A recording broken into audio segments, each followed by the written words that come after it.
Hey guys, it's your girl Kiba right here in Kiba's place, and today just for you, I'm doing a little Dhalpuri. Yes, I know if you watch about a year and some ago, I made bus of shot paratha depending on where you come from. But today I'm going to work on some Dhalpuri. Yes, so I got my split peas soaking for a couple of hours. If you're gonna make roti early morning, most people make it early morning, you soak that overnight. I'm going to put it to boil, bring to a boil, just about burst, and then I'll take it off, cool it, and we'll see how I get some Dhalpuri done. So join me, let me get prepped up, let me get washed up, and I'll see you right back here. So what you want to do is you want to put that on, and the water is just above it, so you're going to put that on with the water. Bring everything to a boil and allow the peas to just about burst. You don't want it to mash up like you're making dal. You just want it to break just a little bit, because then you have to cool it all the way down. And I'm going to be grinding this in my food processor for the first time. So let's leave that on for about 6-7 minutes and see what happens. So we're gonna need our flour, and I like to use a tablespoon of sugar and a teaspoon of salt.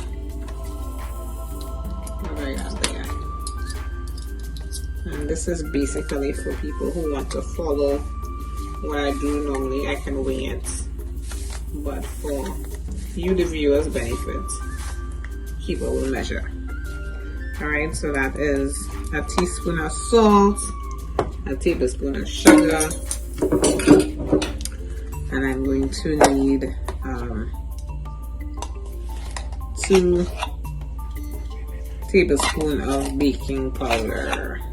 This is, guys, this is 6 cups of that's 6 cups of flour in there, roughly. And I like to mix up everything. We're going to need all of this good stuff. Alright. I have about 3 cups of water. And I'm going to need everything. There's no butter or anything in here. I need this very, very soft as usual. I know people are probably going to comment about this.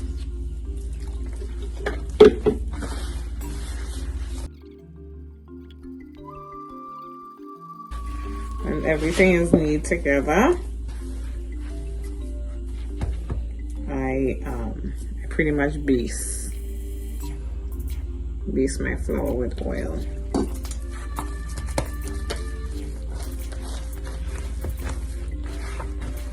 Before making those lovely balls. So this is going to sit, and there goes my just came to a boil on the stove.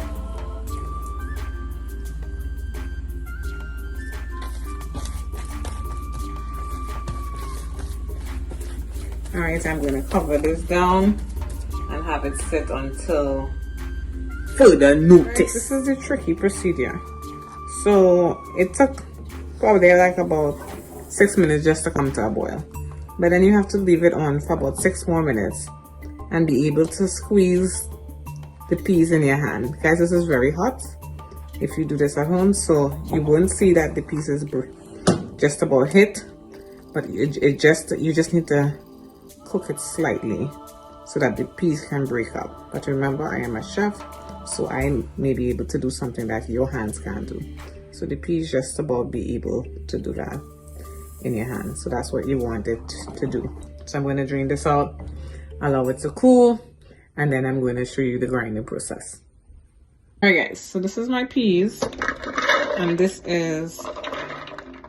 I originally started with quarter pound of a half-pound bag.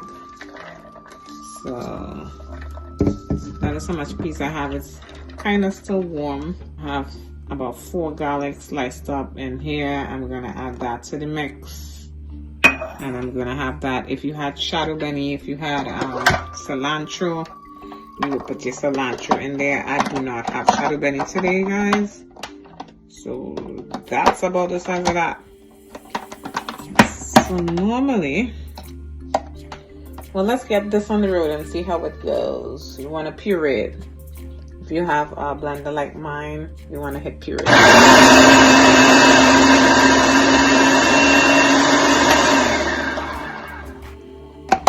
And sometimes you just need to go in there and give it a stir.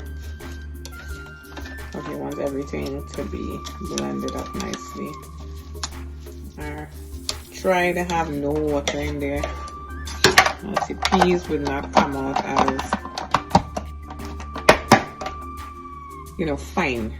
It'll kind of bunch up, and that tends to happen depending on what you press.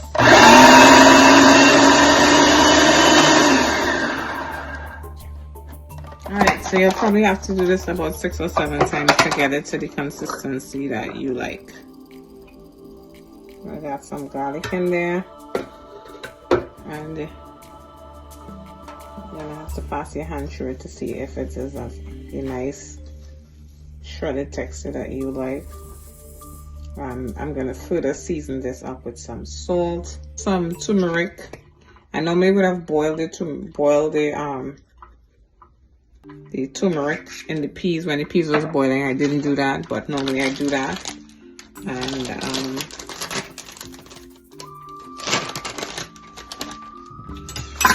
I'm gonna put about a tablespoon of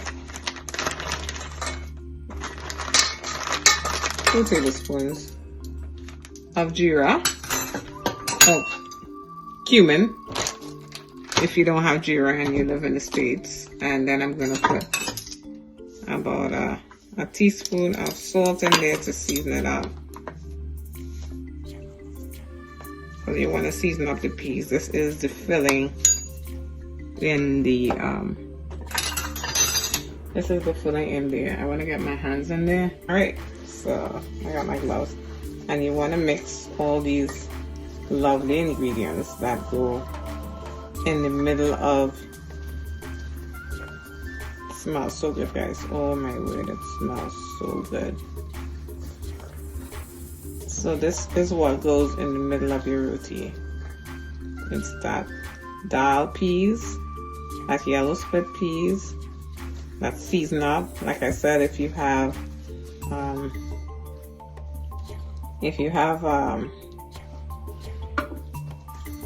shadow benny, cilantro, you can put that in there. You can put it to grind as well. If you feel any chunks, you want to, make sure that you don't have chunks in the middle of your roti. But yes, so this is what goes in the middle of our roti. Look at that, guys. All right, guys, so we are back with our flour. It got some nice time to rest, and so I'm gonna make some balls.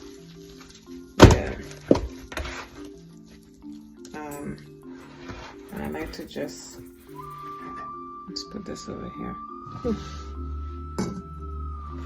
I like to just make sure the place is nice and dusted, and I separate some nice little balls, and then we're gonna come back to it. You're gonna need a lot of another oil so that they're nice and smooth and rested. Alright, so not too big. I'd say if I was wearing this, it would weigh like 3 ounces, 3.5 ounces. Alright, so there we go. All of our roti is, the balls anyway, are ready to go. I got 16 balls. And I'm gonna let it rest for like 2 minutes, and then I'm gonna fill it right here in the same spot. All right, so let's rock and roll. So This is what you do. You open up. If you can't do this with your hand, you can always roll it out with your rolling pin. And you want to fill this little loop here with about a spoon or so of that mixture. I like to sprinkle some flour in there. It helps it to spread, and then you close it up. All right, I did it so that we can all see what it looks like. You make sure it's nice and closed. Okay, guys. All right, make sure your surface is floured. So you want to open that up. You can open it up by hand. You can open it up with a rolling pin, and then you want to put a nice big spoonful of the dal mixture, a little bit of flour, and then you want to close it up. Alright, so I'm going to fill all of them. So I'm well on my way into making some roti, guys. And like I said, just press down because you want to spread out that filling. So you're literally making your hands do the work before the rolling pin ever comes into play. Push in, push out, never back and forth because you might have problems with it sticking up. So you want to spread out that piece. You see that piece spreading out, guys? And roll as thin as you can get it. Alright. So, alright. Alright, you want to shake so that you know you don't have all that flour sitting there. And then you put it on a towel.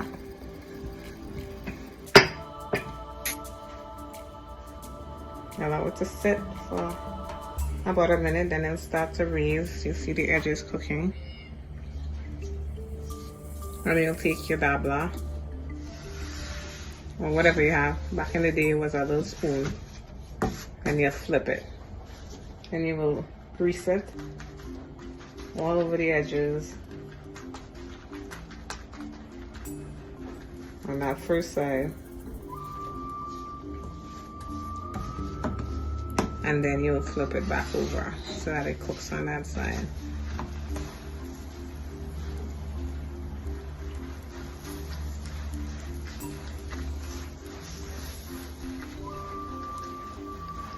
And when it cooks, it'll let you know that it's cooking. It'll rise. Sometimes you get big balls. Sometimes it just cooks, just rises just a little.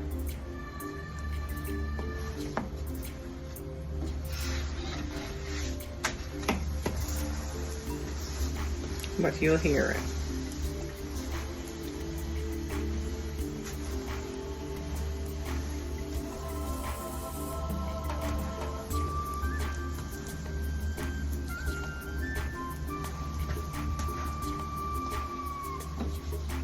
What you do is you fold and you allow the center, the edges to cook because the majority of the heat is in the center. Look on both sides.